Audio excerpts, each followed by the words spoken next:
पहलगाम हल्ल्याच्या पार्श्वभूमीवर दिल्लीमध्ये घडामोडींना वेग आलाय। पंतप्रधान नरेंद्र मोदी पीएमओ कार्यालयामध्ये दाखल झालेत।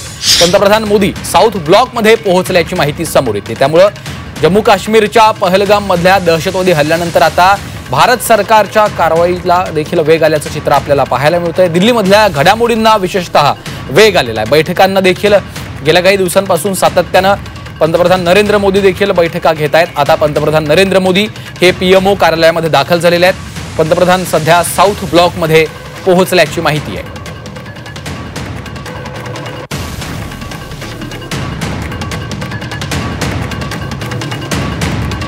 पहलगामच्या हल्ल्यानंतर भारत सरकार आता ॲक्शन मोडवर आल्याचं चित्र आपल्याला पाहायला मिळतंय। पंतप्रधान नरेंद्र मोदी हे पीएमओ कार्यालयामध्ये दाखल झालेले आहेत। पंतप्रधान मोदी सध्या साऊथ ब्लॉकमध्ये पोहोचलेले आहेत। पहलगामच्या हल्ल्यानंतर संपूर्ण भारतीयांच्या भावना अत्यंत तीव्र आहेत आणि त्यानंतर आता भारत सरकारच्या देखील पातळीवर घडामोडींना वेग आल्याचं, हालचालींना वेग आल्याचं आपण पाहतोय।